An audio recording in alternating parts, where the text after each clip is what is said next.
नमस्कार, शपथ समाचार में आपका स्वागत है। पेश है आज की प्रमुख खबरें। यूपी के कन्नौज में सपा मुखिया अखिलेश यादव ने बड़ा बयान देते हुए कहा कि दुबई में आयोजित एयर शो में भारत के तेजस के क्रश होने पर गहरा दुख है। अगर उस पर मैं कुछ बोलता हूं तो ये लोग देशद्रोही कहने लगेंगे और उसका गलत अर्थ निकालते हैं। उन्होंने कहा कि इससे भारत की छवि खराब हुई है, उसको सही करने में बहुत साल लगेंगे। इससे अच्छा होता तो भेजते ही नहीं। सपा मुखिया अखिलेश यादव ने उत्तर प्रदेश में एसआईआर पर सवाल खड़े करते हुए कहा कि यूपी में बिना तैयारी के हो रहा है, यह सब शादियों के ही सीजन में क्यों हो रहे हैं। एसआईआर लोग अपने घरों में मौजूद नहीं है, उत्तर प्रदेश की बिहार से है अलग, लेकिन उन्होंने जो बिहार में किया वही उत्तर प्रदेश में भी करना चाहते हैं। अभी भी बहुत लोग ऐसे हैं जिनको एसआईआर का फॉर्म ही नहीं मिला। ऐसे लोग अपने मत देने से वंचित रह जाएंगे, इसकी जिम्मेदारी कौन लेगा। उन्होंने कहा कि बंगाल में ममता कुछ नहीं कर होने देंगी गड़बड़, क्योंकि वहां उनकी है सरकार और यहाँ बीजेपी की सरकार तो जो मन हो कर रहे हैं। विकास में बीजेपी बहुत पीछे, महंगाई में बीजेपी बहुत आगे। उन्होंने कहा कि सरकार को उत्तर प्रदेश के विकास, युवाओं को रोजगार एवं किसानों की समस्याओं को लेकर आगे आना चाहिए, लेकिन उत्तर प्रदेश की सरकार लगातार किसान, बेरोजगार नौजवानों की समस्याओं को नजरअंदाज करने में जुटी है और अब एसआईआर के माध्यम से लोगों को मतदान से भी वंचित करना चाहती है। शपथ समाचार ब्यूरो।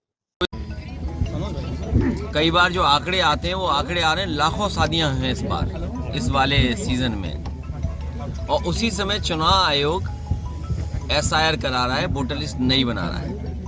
रिवीजन न बोलें उसको, अगर रिवीजन बोलेंगे तो बात अधूरी हो जाएगी। ये मान के चलिए कि वोटर लिस्ट नहीं बन रही है, और नई इसलिए बना रहे हैं कि 2024 में लोग हार गए। यूपी 2024 की हार को जीत में बदलने के लिए जो मॉडल बिहार में अपनाया कि जीती हुई सीटें जो विपक्षी हैं उनके वोट ज़्यादा कटवा दो।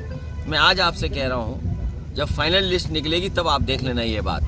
जहां जहां समाजवादी पार्टी जीती है वहां पर 50,000 वोट कम करने जा रहे हैं लोग। जहां समाजवादी पार्टी जीती है जिन विधानसभाओं को, उनमें 50,000 वोट कम करने जा रहे हैं। ये यूपी की स्थिति है, ऐसे ही वो बंगाल में करने जा रहे हैं। वहाँ तो आदरणीय ममता बनर्जी जी की सरकार है, वो अपनी सरकार के माध्यम से रोक लेंगी और लड़ रही हैं। यहाँ सरकार हमारी नहीं है।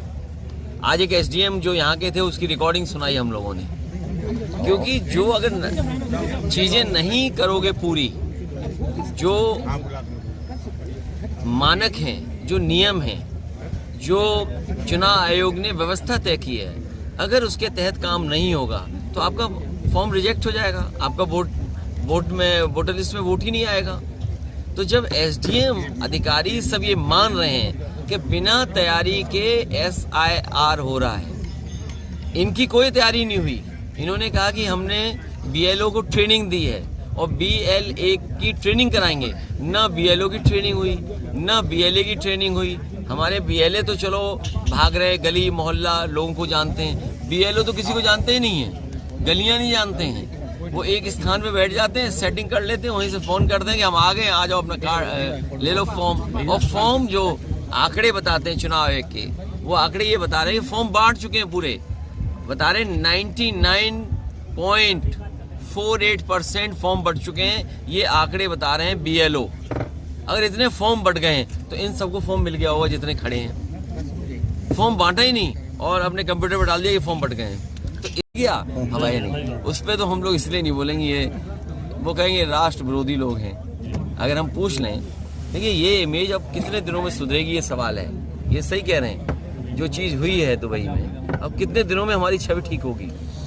अब छवि ठीक होने में 20-25 साल लग जाएंगे।